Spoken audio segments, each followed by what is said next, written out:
Hello, good people of the internet. I wanted to share these so badly, so I'm gonna do this video because I've just been working on my regular work, regular job, and what I wanted to release is that I just wanted to show you some updates on my SCX10 3 Gladiator.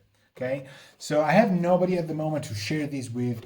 The good people at rccrawlers.com and friends of mine are always super kind and super amazing, so I thought I would show you what to do. So this is how I bought it. You might remember that from some videos. There's some videos around there. 3D parts, a little bit of vinyl and things. I put some stickers on, but I've put this for sale because my idea was to get a clear body that was out of stock and make it into a sort of a gray anvil, blue grayish. And I managed to do it, and man, this looks amazing. I got super OCD. It ruined me to do it, but it came out fantastic. I wanted this little bit of a kind of a dark gunmetal kind of thing, and I've put back the original fenders because I had 3 parts here from the previous owner. Amazing, worked fantastic, but I wanted to kind of slim things down, and I kind of corrected all this and put it back to stock. I want to establish the baseline. I got super obsessed with drilling additional holes into the body, even if with a reamer they come out perfect, but I just got obsessed. So I drilled down here below where you can put some wires. I put 3M VHB instead of drilling holes. It holds fantastic. I wouldn't drill if I didn't need to, honestly. I wouldn't drill. 3M VHB holds its ground. It's beautiful. There's not a lot of weight on these parts anyway. I've put 2 little lights here. All the accessories are missing, but it just came out really, really nice. Then what I wanted to do, which you can see here, I wanted to swap the portals, which I did. I have them here. The portals that had brass parts, top and bottom, like front and rear, from the previous owner, I reused some of the parts, the others are in here, and I've redone the straight axle conversion. So I bought single parts because the kit I couldn't find, and I bought the axle housing, I bought the front links, at least for steering, obviously, and panhard.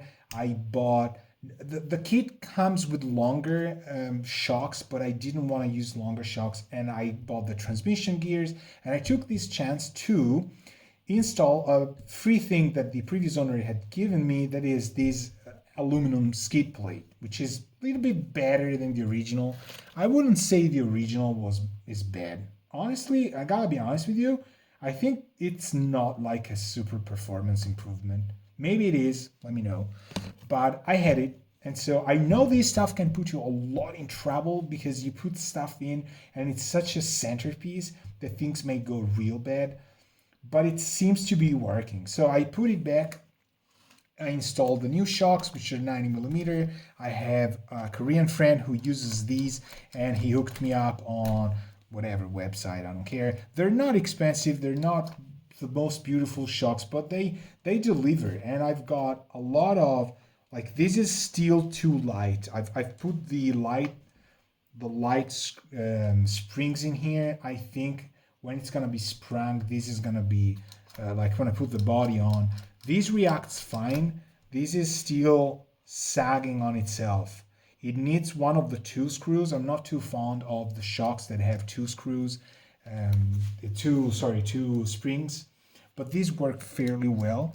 And I've seen his Gladiator and I loved it, so I said, you know what, I'm gonna buy the same ones. The original ones still hold amazingly, and they feel much better. Holy moly, this feels much better than those. At least in terms of like compression in here alone. But you notice how much preload I had here? A lot of preload. This was for the front. So yes, I mean, it's a case of the too light of a spring, right? But these are great. These are the stock, and I think they are 100mm. Are these the stock? Because I bought these used. So eye to eye, these are 80. Ah, because I limited them, I think, in the past. Hold on. Oh, I did a pen spring mod to these. Okay, so these were tweaked to oblivion.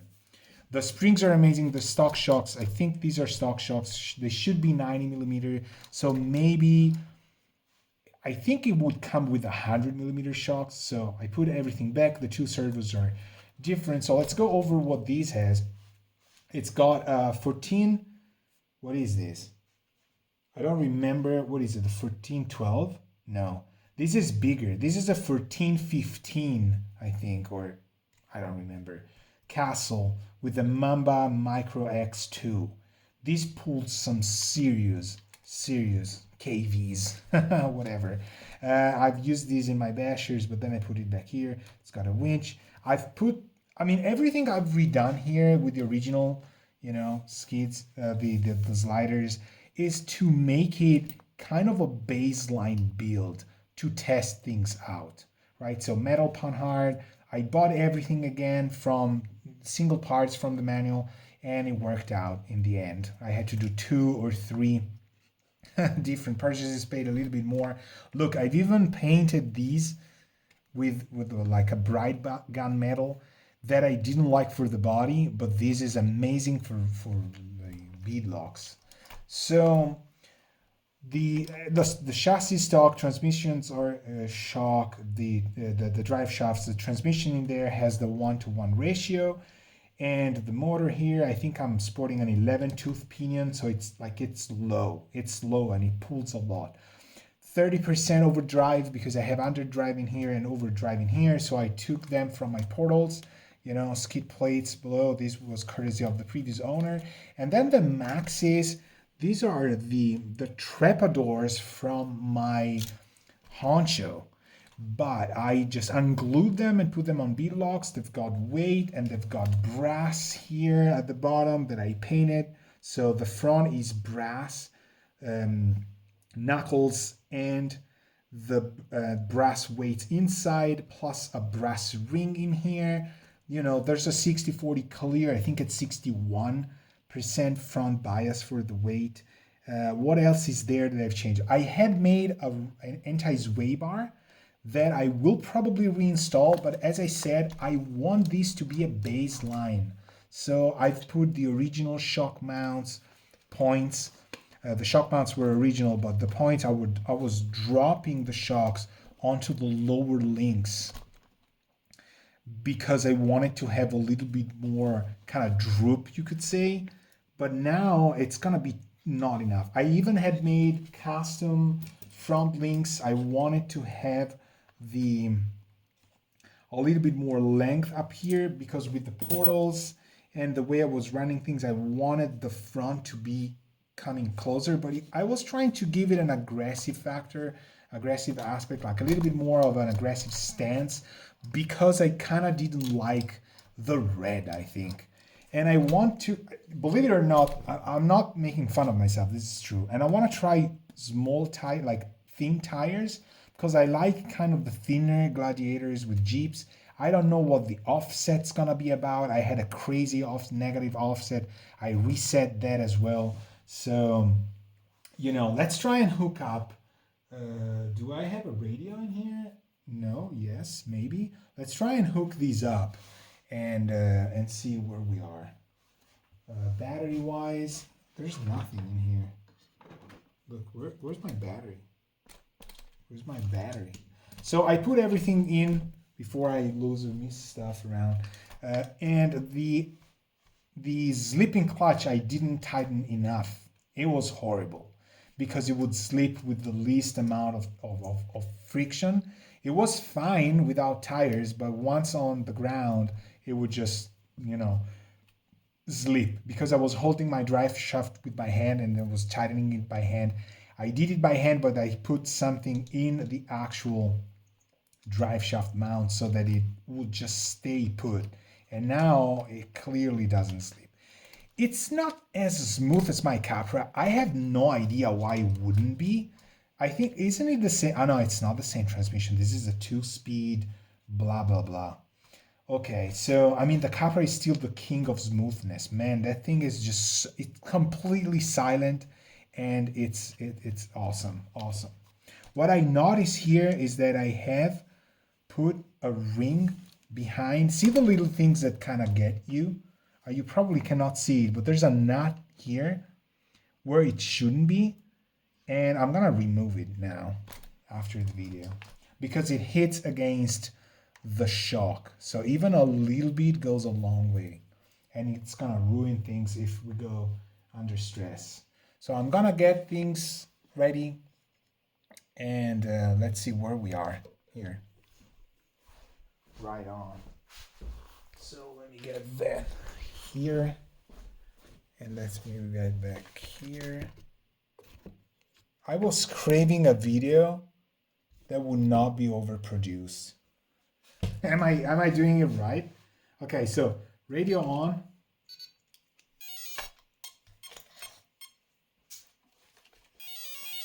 For S, log reset. We don't need logs where we're going.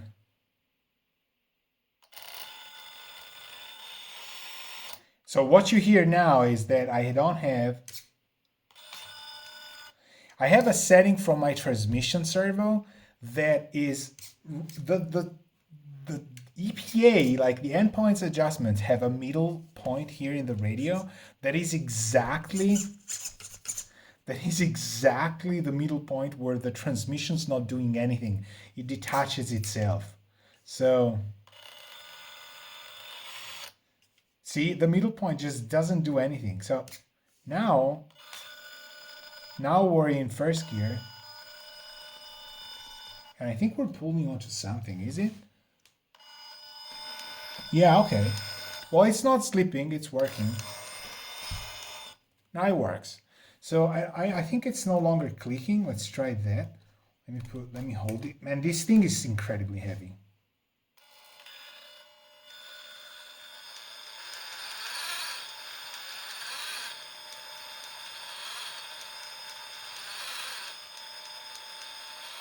So there's a little bit of a click somewhere.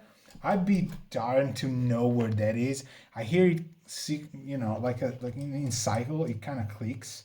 It's similar to this, but it's not the shocks. And I absolutely love this. This is gonna be beautiful when it works out. When it turns out to be like the best Gladiator around. I have to do a little bit of cable management still, you know, but I think we have it. Let me see where I am here. Yeah. Man, straight axles are much better. Clearance for days. This is even sitting not too high still. Okay, hold on, but we need to drop it. Okay. Okay, gotta be here maybe. There. I have no idea if this body will even fit. Can you believe that? I think there's something in front that is preventing me from pushing it down. I'm thinking. What is it? Oh, of course. This is just me having pushed these. The driver is not yet. It's just Velcro there. For refinement, okay. So for science, we did that, and we'll kind of like where that was. So it needs to drop down, and will be awesome. But man, this is already where I wanted it. So you know, I'm putting the body first for the first time. I haven't done it. So I gotta find out why things. I mean, there's some things are probably hitting somewhere. Might be here, and I need to make a little bit of room. But I'm thinking it's the driver that is probably on this front because it's Velcroed, hitting against this, and it's not allowing me to go completely down there. But you know, so far you have it. I drive things with 50%, so I'm not gonna over. Okay, so it's not slipping any longer, it's fine. I think it's the transmissions probably, or not the transmission, the drive shafts they have this recurring noise or thing. Something like that, but it's smooth, it's perfect, it's gonna work. I thought I would give you this update so that you notice what is working, what is not working, that the front shocks need to be a little bit stronger, The winch and everything is already operational. The mesh is fine because once you set it, this cannot be changed, so I didn't change it and it's fine. All of these wires will need to be pulled with laces and stuff, or will I have plenty of these. But my intention was to make a completely unedited video for you to enjoy. And I think I managed to do the most unproduced video on the internet, which is what I really wanted. So thank you, people. See you soon.